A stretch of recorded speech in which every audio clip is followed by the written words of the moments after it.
In Trust Me, I'm Lying, Ryan Holiday reveals the media manipulation tactics he used as marketing director of American Apparel and for his PR clients. Meanwhile, he exposes the inner workings of a modern media machine in which incentives make it impossible for the version of reality depicted in the media to come close to resembling the truth. I think it's Holiday's best book and one of the best media studies books. So here, in my own words, is my Trust Me, I'm Lying summary. This is Love Your Work, and I'm David Cadavy.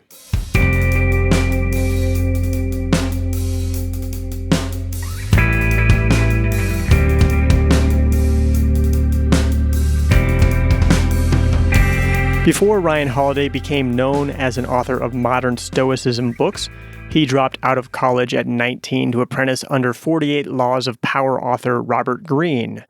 He later was the marketing director for American Apparel and now has a PR agency, The Brass Check, where he advises corporate clients and authors.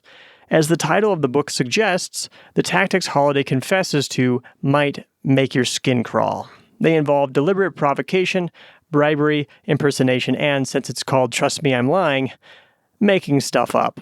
This may turn people off to the book, but if you're an author, marketer, entrepreneur, musician, filmmaker, or comedian, you're in the business of trying to get your message into the world. So ignore this book at your own peril. People with whom you compete for attention are using these tactics. Understanding these tactics is a good way to understand the mechanics of media. You can use this knowledge to get your message out in less nefarious ways. More on that later. And if you're someone who thinks it's your duty to read the news to stay informed, you owe it to yourself to read this book. But be prepared to have that belief challenged and your conception of reality altered.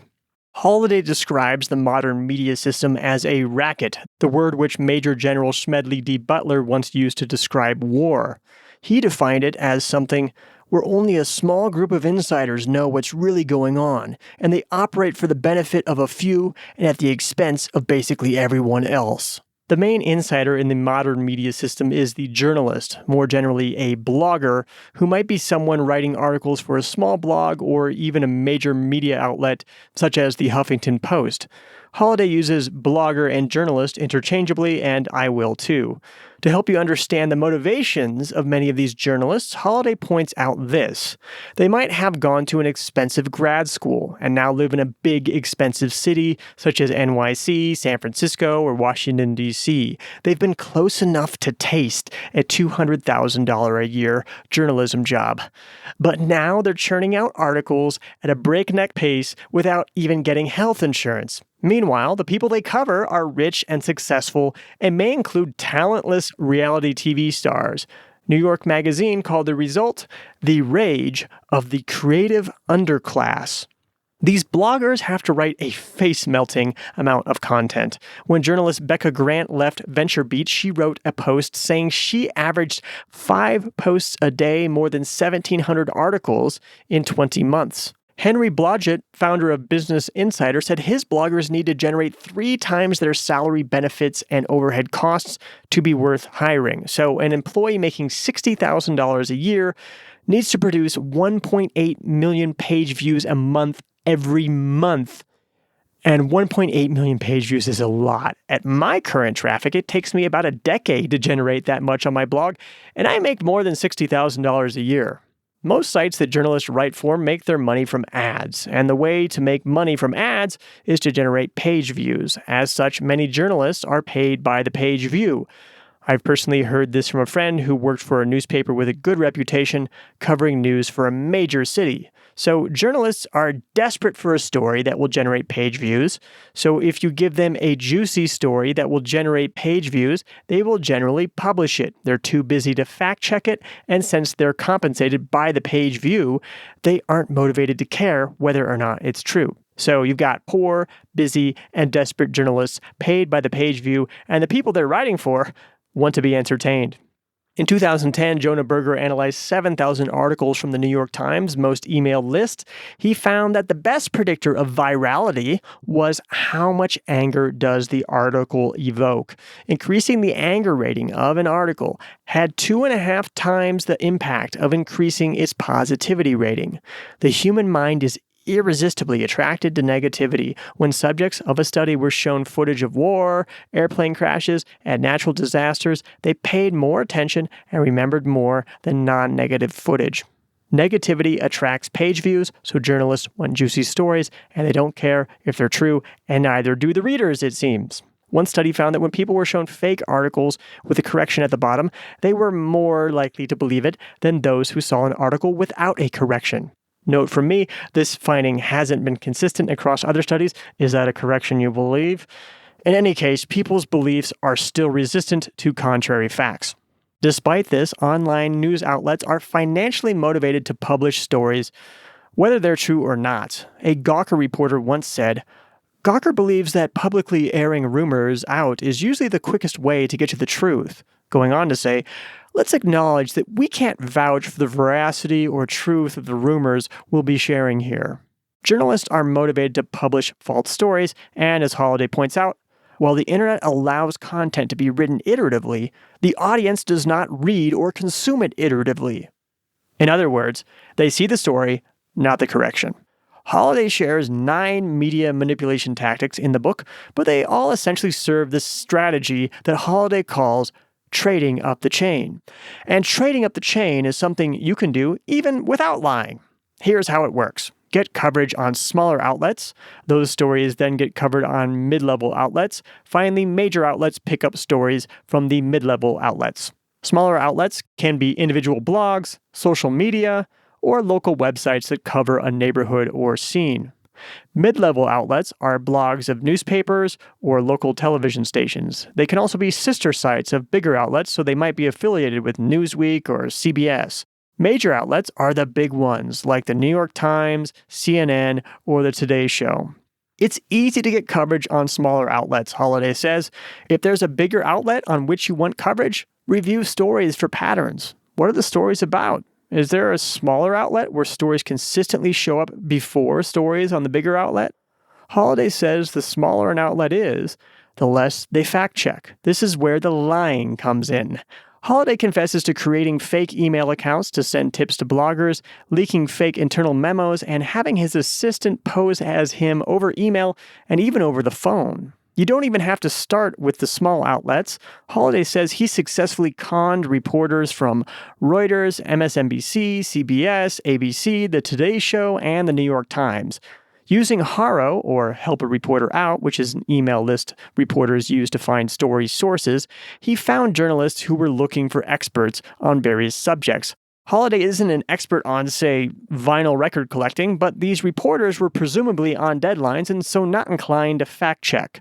Holliday says he did it as a stunt to prove how ridiculous he thinks HARO is, and points out that even after he publicly embarrassed these outlets, they continue to use the service. One of my favorite observations from the book is that the fuzziness of truth in the media is like the subprime mortgage crisis. During the subprime mortgage crisis, banks sold loans to other banks who sold those to other banks. These loans were rated by ratings agencies that were overwhelmed and driven by conflicts of interest. One example of false information in the media Holliday seized upon was when a journalist misinterpreted the Wikipedia page of Holliday's client, Tucker Max. Holliday had written Max's page to show that his book had been on the New York Times bestseller list for some period of time in each of 3 consecutive years. The journalist apparently read that, then wrote a story saying Max's book had been on the bestseller list for 3 years. That was wrong, but Holliday ran with it, updating the Wikipedia page to say Max's book had indeed been on the list for 3 years, citing the incorrect article as proof. The Wikipedia page has since been corrected. Like the subprime mortgage crisis, in the news media, overwhelmed and conflicted reporters write stories, which are then picked up by other overwhelmed and conflicted reporters.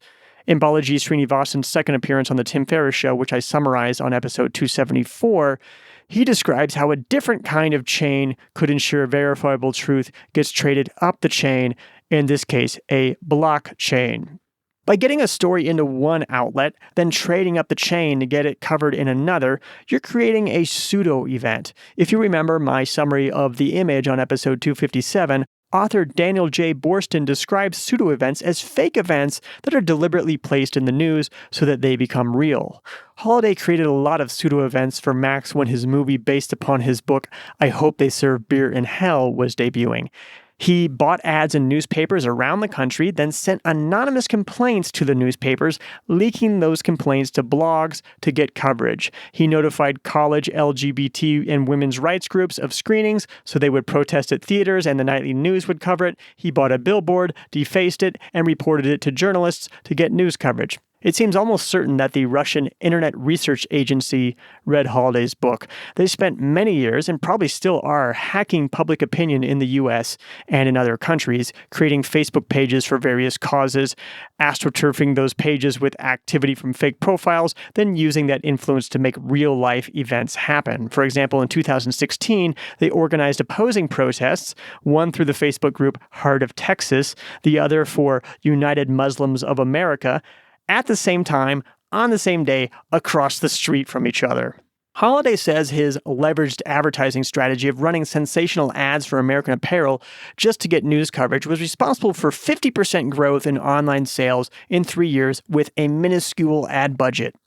He says he deliberately designed ads that would inspire outrage, dressing up kids like adults, putting clothes on dogs, or writing ad copy that didn't make sense. When he couldn't use some promotional Halloween costume photos because of copyright concerns, he had one of his employees leak them to Gawker and Jezebel, where they were covered in an article that got 90,000 views. He ran ads on small websites featuring porn actress Sasha Grey completely nude. The ads were covered by Nerve, BuzzFeed, Fast Company, Jezebel, and more. All this coverage for just $1,200 in ads, though it's not clear how much he had to pay Grey. He says, "My strategy has always been, if I want to be written about, I do things they have to write about." This is how, according to Holiday, Donald Trump got $4.6 billion of free publicity during his presidential campaign. Because of the way the media works, Holiday says if a client of his is in trouble, the best strategy is to create what's essentially a pseudo-event. A major newspaper wrote a hit piece on a client of Holiday's. The journalist who wrote the hit piece was also running a hate blog about the client's company on the side. The client complained to the journalist's editor, but they didn't seem to care, so Holiday advised his client to write an internal memo to his company, then forward that memo to a competing outlet, which published an article with the memo. The memo was apparently quite damning because the original newspaper had no choice but to respond. Because bloggers aren't incentivized to care about the truth and readers are attracted to drama, Holiday says there's no point in trying to correct something that's been said about you in the media. If you want to try, he says, be prepared to have to be an obsequious douche. You've got to flatter bloggers into thinking that somehow the mistake wasn't their fault. I personally cannot judge Holiday for using these tactics. The medium is the message. As one of Holiday's chapters proclaims, everyone else is doing it. And there's no denying that Holiday is good at getting coverage for himself and his clients. But I'm probably not the only one uncomfortable with impersonating others and lying to get coverage. You can still learn a lot from Trust Me, I'm Lying. Trading up the chain is a completely legitimate tactic. If you want coverage somewhere, pay attention to where they get their story ideas and what stories they like to cover. This applies to influencers too. I no longer interview people on this podcast, but I get so many pitches that are totally irrelevant. You have a better chance of, say, getting interviewed on a podcast if you tailor your pitch to the target show. And if you get coverage from a micro-influencer that influences a bigger influencer, you might move up the chain. While anger gets a lot of attention, you don't have to be negative in your marketing. You can instead be remarkable, what Seth Godin calls a purple cow. I love the ridiculous book titles of author Chuck Tingle. Are you ready for this? How could you not laugh when you hear the title, Donald Trump pounded in the butt by the handsome Russian T-Rex who also peed on his butt and then blackmailed him with the videos of his butt getting peed on. Even if you don't buy one of his books, his titles are attention-grabbing and spread. Breadface Blog makes a living smashing bread with her face. It's so absurd, it has to attract attention. The Instagram algorithm sees that attention and gets her videos in front of more people. The New York Times had to write about her. How could they not?